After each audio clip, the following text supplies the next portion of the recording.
Okay.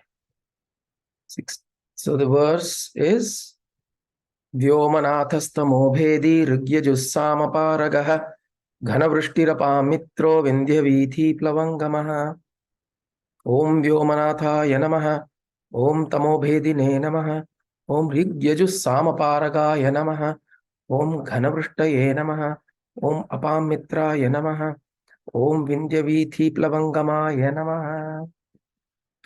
So last week we saw until Tamo Bhedi Vyomanathaya Namaha, Tamo Bhedine Namaha, Rigyaju Samaparagaya Namaha. We also saw that one. Rigyaju Samaparagaya, we spoke about Vedanta, what is Vedanta, the culmination of Vedas, and how Surya Narayana is also Vedanta himself. Just by trying to understand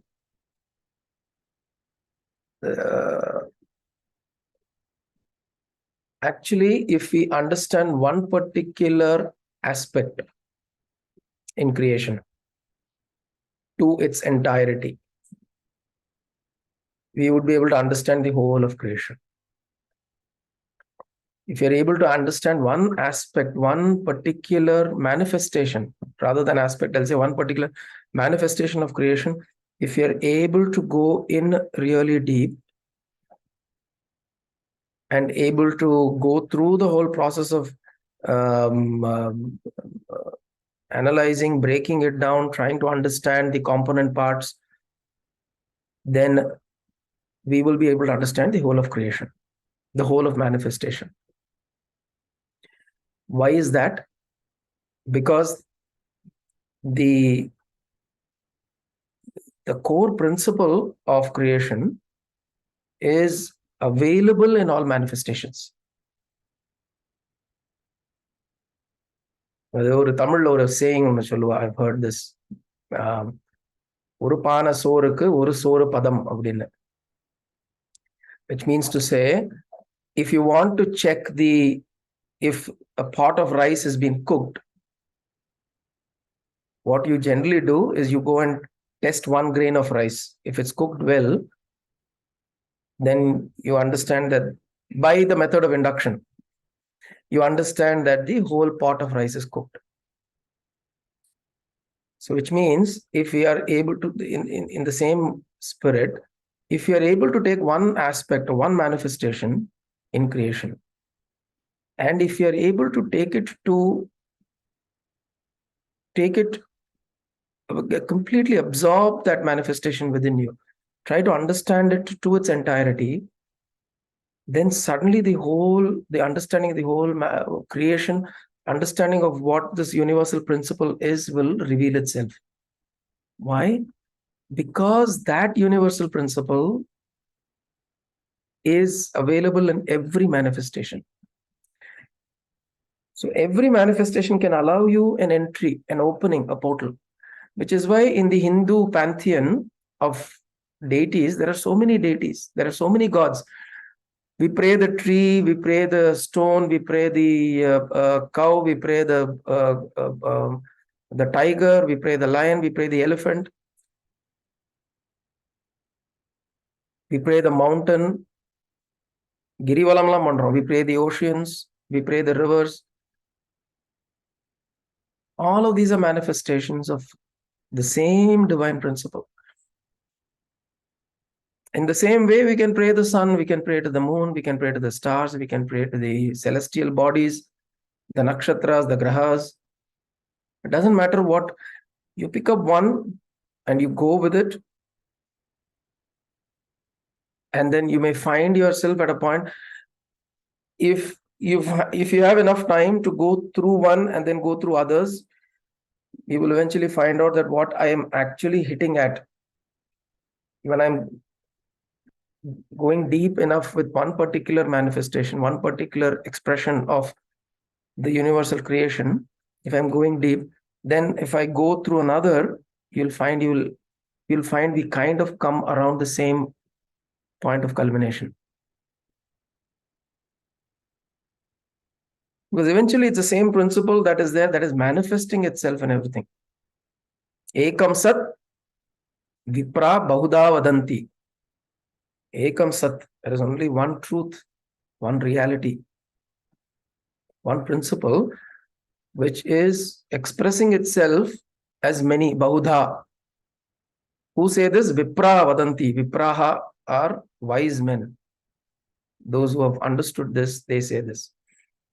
So Rigyaju Samaparagaha is the same idea that you go through the Vedic literature, you go through whatever scriptures you have, you go through anything that you've learned, but you take it, make it your sadhana, make it your tapasya.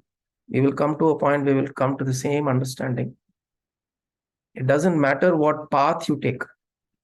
It doesn't matter what method you take. It doesn't matter what tools you pick up. As long as your intention is to understand reality, understand truth that is behind all of this, the subtlest thing. As long as that intention is there, we will hit upon it. Ghanavrishti, next nama. Ghanavrishtaye namaha. So he is one who is the cause of abundant rain. Abundant rain also means, in earlier namas also we saw, like Janardana and all that, he is also the one who is giving the fruits of your karma. All your actions that you do, he gives you, he is the karma phaladata. Karma phaladata. Ghana vrishtihi. Ghana na torrential. It rains. So it's both any actions that we do, whether we do, again, actions are determined by the intention that is behind it.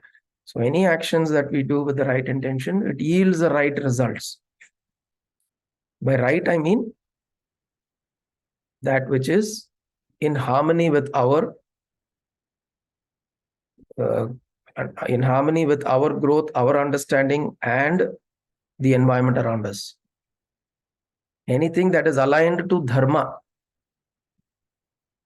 In the Galatala, a lot of us, we hear these things. Children may say, what is right? What is wrong? Everything is right. There's nothing wrong. That is true in a way. There is nothing absolutely right or absolutely wrong. But as long as there is a certain alignment to dharma, the nature of things, then any actions that we do will tend to be right. But it's a whole different story. Do we understand what is dharma and how do we act according to dharma? That requires training, that requires sadhana, that requires understanding, that requires learning. And then we come to a point where we understand. So Surya Bhagavan is Ghanavrushtihi, Ghanavrushtaye namaha. He gives you the results of your actions without fail. And he'll give it as a torrent. So if it's difficulty, it'll come like that. If it's joy, it'll come in that way, because it's the result of our actions. Apam mitraya namaha. Apam is apas. It comes from the word apas, which is water. And apam also means oceans, the ocean. So it's also in the same way as he is like the ocean. So the ocean is all encompassing. If you notice, the ocean, how much ever, see, there is so much of the garbage that we create in the cities. Do you know where it eventually goes? It eventually goes into the ocean. So imagine there's years and years and years of garbage we have created and generated, and we have dumped it in the ocean. And if you go into the ocean bed, they say that there's so much of debris in the ocean bed because of the garbage that we have dumped. But the ocean is still able to take it. The ocean is still able to take it because it's so inclusive and so large and so vast that's still able to take all the nonsense that we give. So he is like Apamitraya Namaha in that sense. He is inclusive, all inclusive. Vindhyavithi Plavangamaya Namaha. So here, Vindhyavithi Plavangama is the reference here is made to the Vindhya mountains, which even in early days, it was known to be one of the mountains that is very difficult to cross over. So Aryavrata the definition of Aryavrata during early years, during the Vedic period, was up until the Vindhya. And after that, it is Dravida nation, the kingdom of Dravidas, right? After the Vindhya. Not immediately after. So there is the Aryavrata on the top, and then you had the Vindhyas, that were a range of mountains. And then after that, there was jungle, and then the Dravida civilization. And you can find this out from the Ramayana story and all, right? And also the story of Agastya, where he has been asked to go to the south, and from the north he travels to the south, and he comes across the Vindhya mountains, and then he crosses over the Vindhya mountains, and the Vindhya mountains are growing. The mountains are growing daily. They keep growing, and so Agastya puts a hold onto the growth, and he says, "You should not grow till I return." So the legend goes that Agastya came to the south, and he never went back. So the Vindhya mountains have stopped their growing. So this Vindhya mountains. India and the Agastya movie actually the Vindhya doesn't give him way to go southwards. Correct. It doesn't give him way because he thinks you have to bow down to me. I am the greatest. Even I can even cover the sun, I can even cover the moon, I can whatever. So he thinks he's the greatest, and because he's growing inch by inch, he feels very proud. So then Agastya is sent to the south by Parameshwara, Parameshwari, Shiva and Parvati, to say that you have to go and balance there. So that story is there, right? So then he goes, and then he finds Vindhya obstructing his path, and he tells Vindhya, "Allow me to go." He says, "No, I'm the greatest. You are such a puny little man. What are you?" and all that. Then he realizes that Vindhya has become headstrong and has become very egoistic. So to kind of teach him a lesson, he says, "I will." He says, "I will give you. I'll curse you," or something of that sort. He says something, and then the mountain Vindhya immediately realizes the greatness of Agastya, and then it apologizes. He apologizes. Vindhya mountains, the range apologizes to Agastya, and then shrink I don't recall. Agastyan movie. He throws water from shrinks. Correct. So the idea there is that he recognizes his folly, Vindhya, and then he apologizes to Agastya. And Agastya then tells him that I'm going to go to the south, and you must remain in the current state that you are until I return. So he instructs him not to grow any further. So he doesn't grow any further, and Agastya doesn't come back, so he doesn't get an opportunity to grow any further. But Vindhya is also used as a symbolism to show that it's difficult to cross over. Plava also means one of the year 3-4 varsham munadi, one of the year was called Plava Varsham, if you recall, in the Tamil calendar. Plava also means a boat, to cross over. So to be able to cross over, you need the grace. You need grace. You need somebody to assist you to cross over. Right? Vindhya Vithi Plavangama. So the ability to cross over something as difficult as the Vindhyas, there is a need to have the right grace. And so who provides that? Surya Narayana provides that grace. He can offer as a guru. So which means he also takes the position of a guru. He can also act as a guru in our lives to provide us with that guidance to cross over.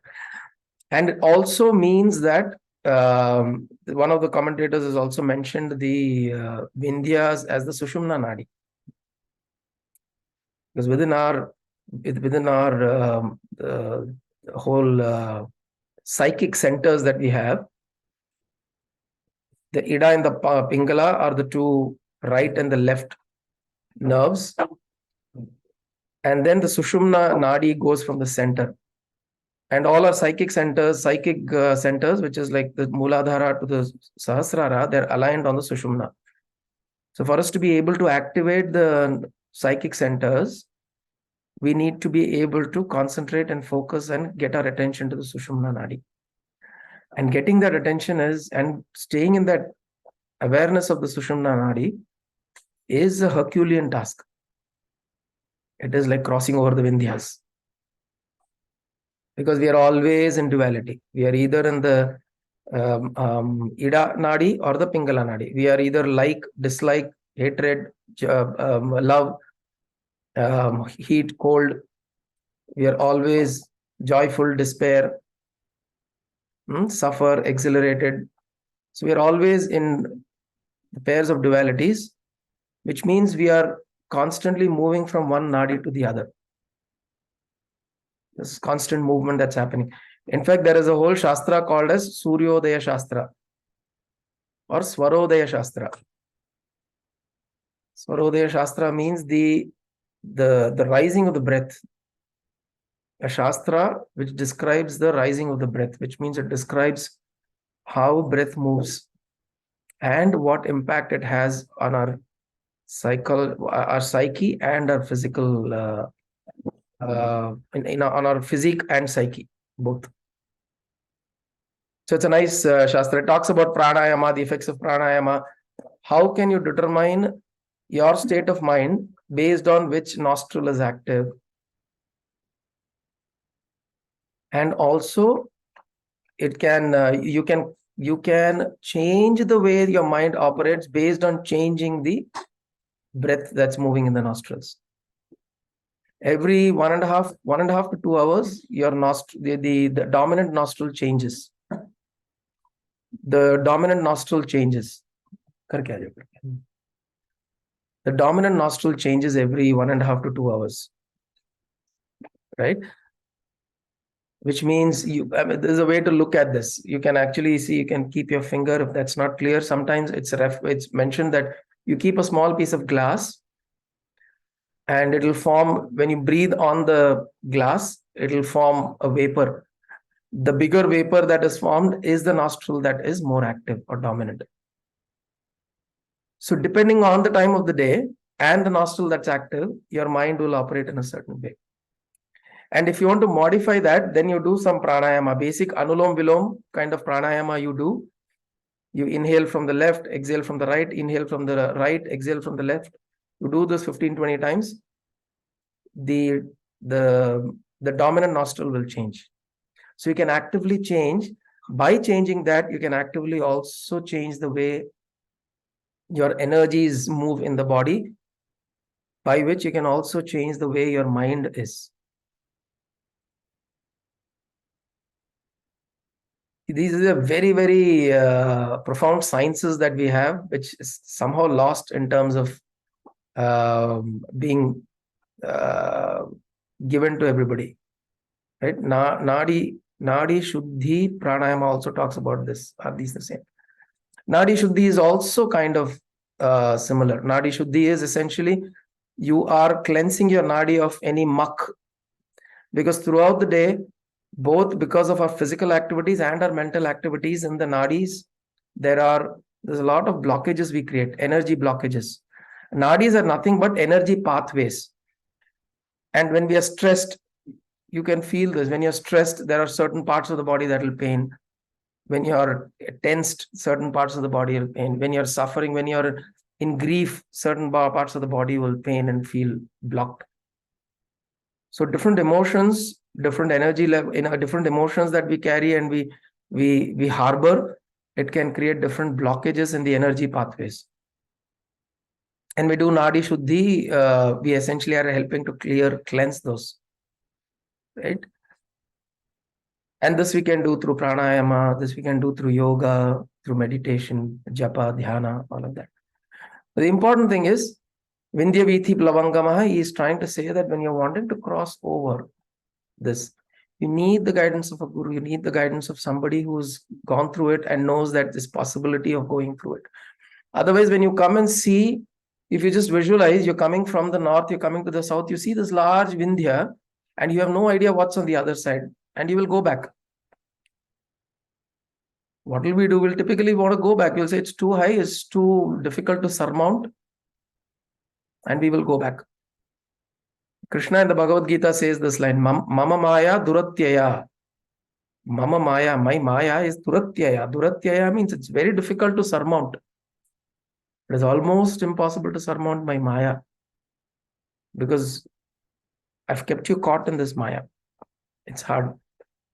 But you have to have the intention to wanting to come out and get over to the other side and see what it is. See the beauty of living life not as an individual, but as an all-inclusive cosmic being.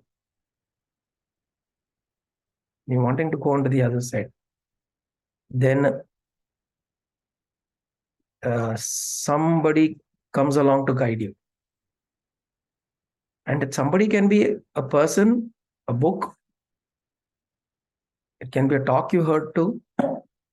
Or it can be one of the devatas that are there, your Ishta devatas. It could be Surya Bhagavan, Chandra Bhagavan, whoever, Krishna, Ganapati, Shiva, Vishnu, Narayana.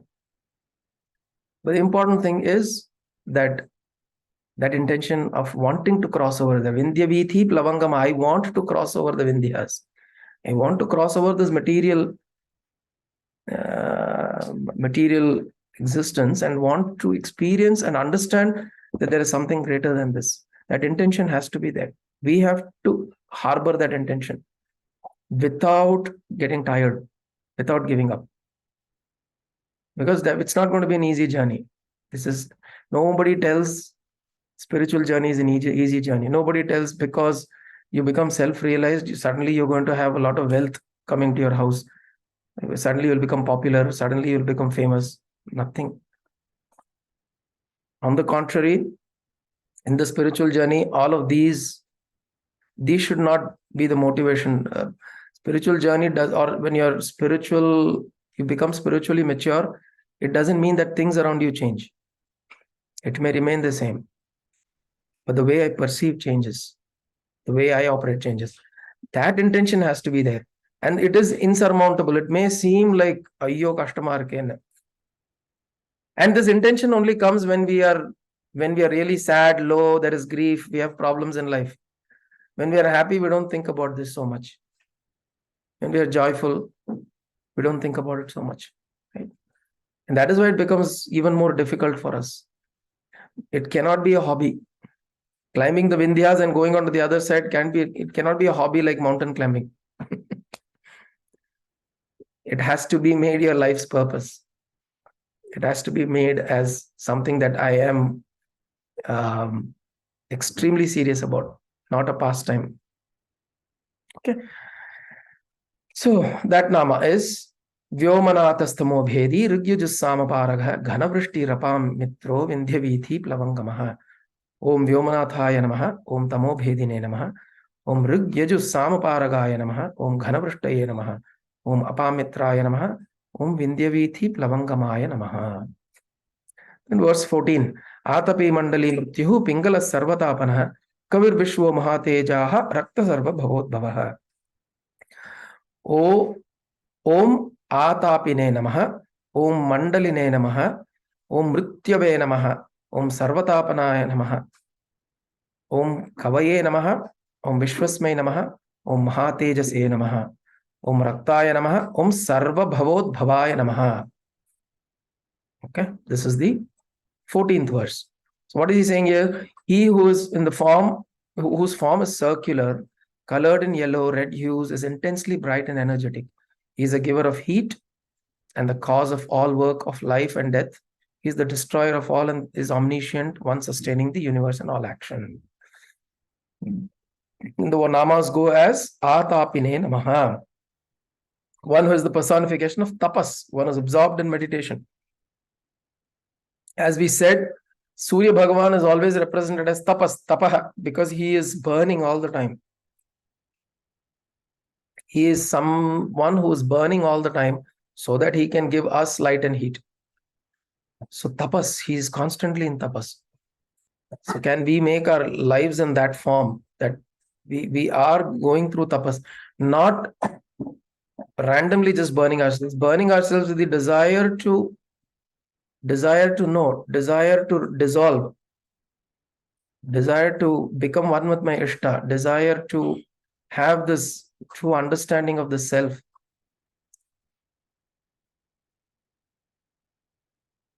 Because in that burning, that when that burning is there, in that burning, all the dross, all the muck that we have accumulated will burn.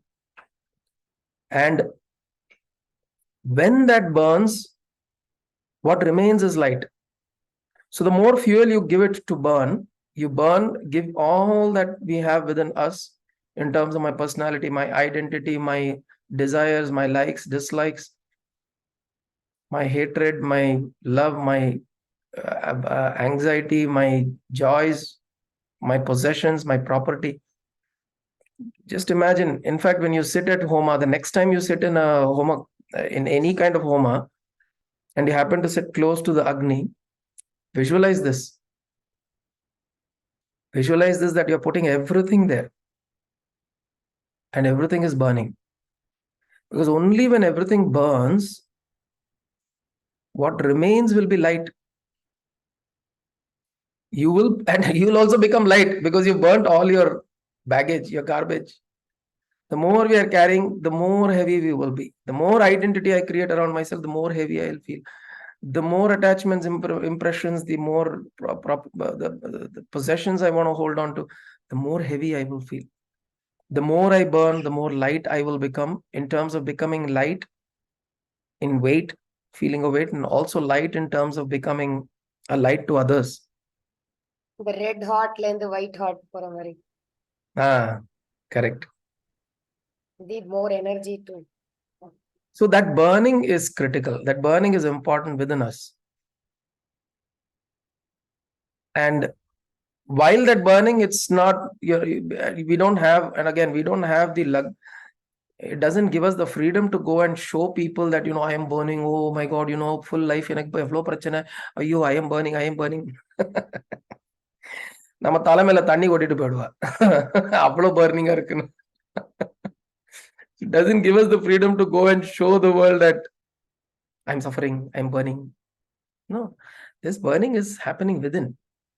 This burning is happening within because we are wanting to burn so that we are correct. Concept of Bhogi Pongal, correct. So the burning is happening so that we become, it's our own converting from the ore to the gold process. From the gold ore, we are burning off the ore, and what we want to become is the gold within us. Not to prove to anybody, not to show to someone, not to later nobody, oh, you've become gold, nobody's going to call and give us a certificate and put us on stage. If we think that by becoming self-realized, suddenly I'll have so many followers, I'll set up an ashram like Ramana Maharshi and I'll get a lot of followers and all. If you think like that, then it's the wrong intention we're starting with. It's not an end goal to be achieved after which you suddenly all your desires become fulfilled. No, it's not like that. It's not that kind of an end goal. It's not an objective end goal. It is a subjective end goal, which is within you. Once you come to that level of understanding, then you live in a different dimension within you. You operate from a different space within you. You operate from a different from the place from which you operate with the world becomes very different when that knowledge and understanding sets in. It's not the petty little me, the individual identity, the egoistic me. No. That kind of dissolves. That kind of takes a small location. So Atapine Namaha, Mandaline Namaha. Mandala, which means he gives out innumerable rays of light in the form of knowledge. Knowledge is available all around us, in all forms. It's available. We need to be seeking enough to find the answer. We may have a whole library besides us, but if we are not interested, that library is of no use to us. right? We may have thousands of books on spiritual practices, spiritual Vedanta scriptures, this, that, and the other. But if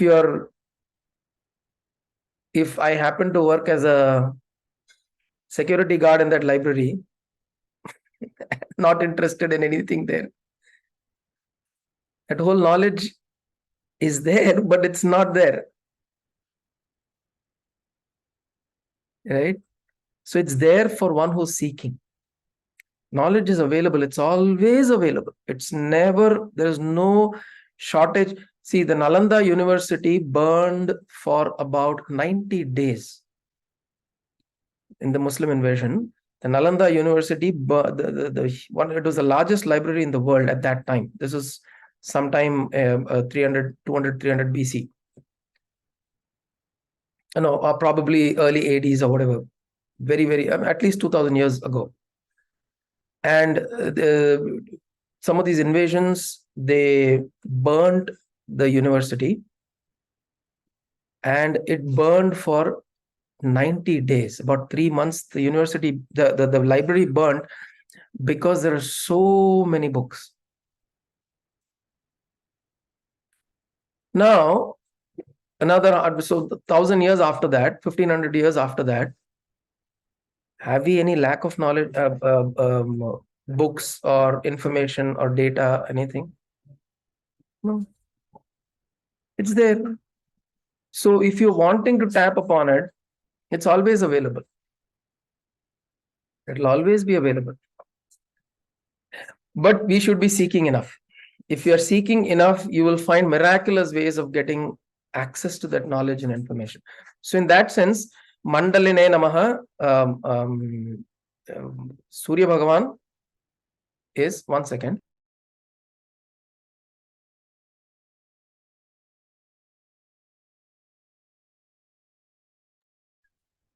Sorry. So in terms of Surya Bhagavan, he is this giver of knowledge. But that doesn't suddenly make everything okay. Are you wanting to be a receiver of knowledge?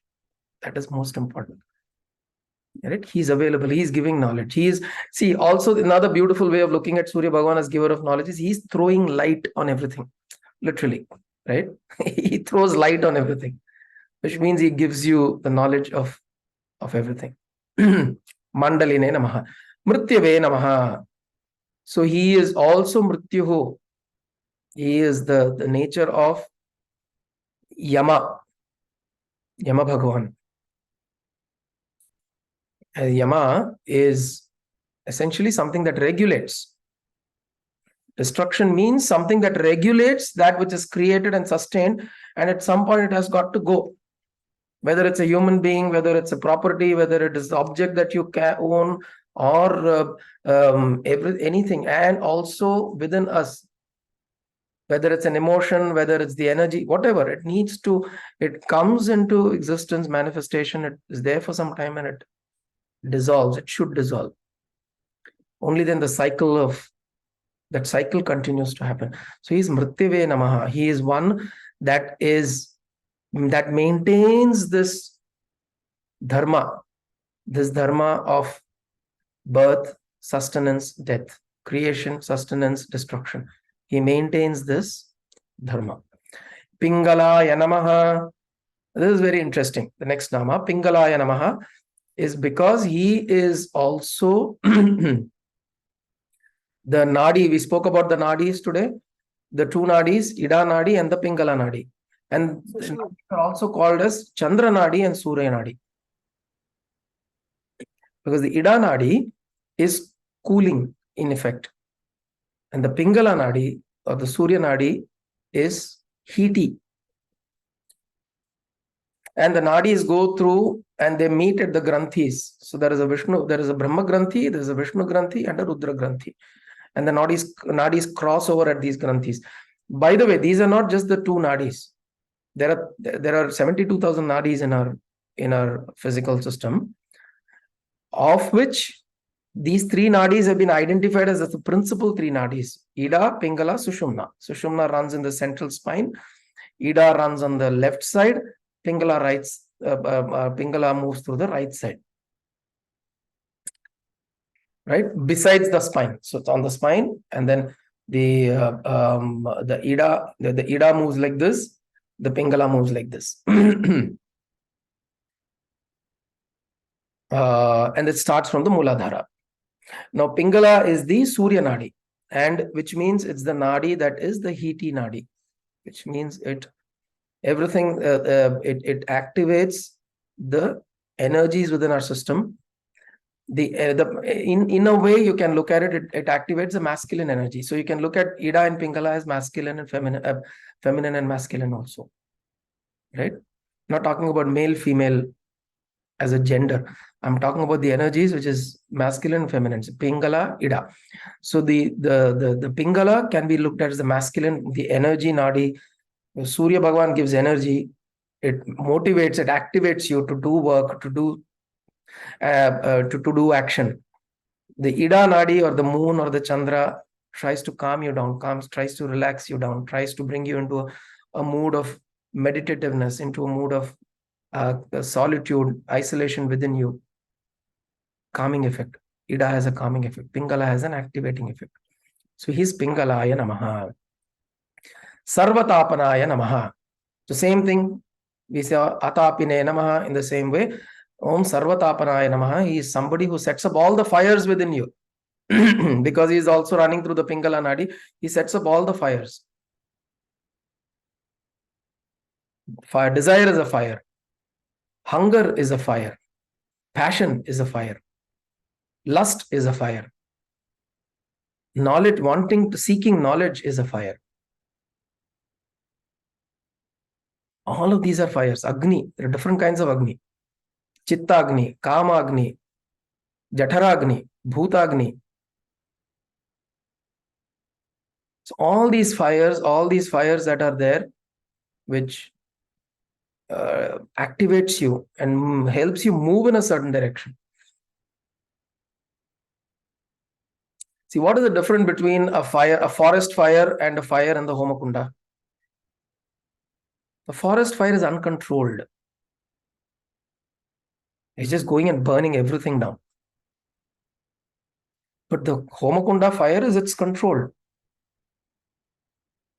What is the element there in both the cases? It's fire. The element is not any different. The intensity of the element is not any different. The property of the element is not any different. It's the same fire. But on one case, it's uncontrolled. In the other case, it's managed, controlled, and regulated. So when we are able to regulate all these fires within us properly, all these fires are important. Why is Jataragni not important? Yes, Jataragni is important. Kamagni is not important. Yes, the fire of desire is important. Only the fire of desire gives rise to you, gives you even the desire of liberation. The subtlest desire of liberation is also coming from the Kamagni. It comes from the Agni of desire. Jataragni, it is important so that you eat and sustain your body. Chittagni, which is your the wanting to understand and wanting to seek knowledge, is an Agni that will keep you alive and keep you seeking on the path. So fire is not the problem. Uncontrolled, unmanaged is the problem. Rampant fire is a problem. Within us, all these fires, through sadhana, through meditation, through dhyana, through satsanga, through swadhyaya, means read scriptures, texts on your own. When we do this, all of these fires will be managed in the appropriate way. And you'll get the right results, because you can use these fires to do things. Vivekananda used the fire that he had within you and went and awakened the youth in the country. Right? Vivekananda had that fire. So fire is not wrong. But you put it to the right use within you. So he is Sarvatapanaya Namaha. 72. Good. So we will pause here today. Then you got Kavaye Namaha, Vishwasmai Namaha, Mahatejase Namaha, Raktaya Namaha, Sarva Bhavodbhavaya Namaha. So today we, with verse 15, verse 14. Atapi Mandali Mrityuhu Pingala Sarvatapanaha, Kavir Vishwo Mahatejaha, Raktas Sarva Bhavodbhavaha, आतपिने नमः, ॐ मण्डलिने नमः, ॐ मृत्यवे नमः, ॐ पिङ्गलाय नमः, ॐ सर्वतापनाय नमः।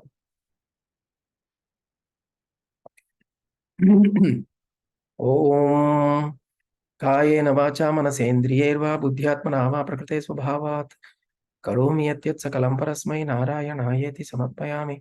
सदाशिवायेति समर्पयामि, जगदम्बिकायै इति समर्पयामि, सद्गुरुनाथाय इति समर्पयामि। हरि ओं तत्सद्गुरुभ्यो नमः।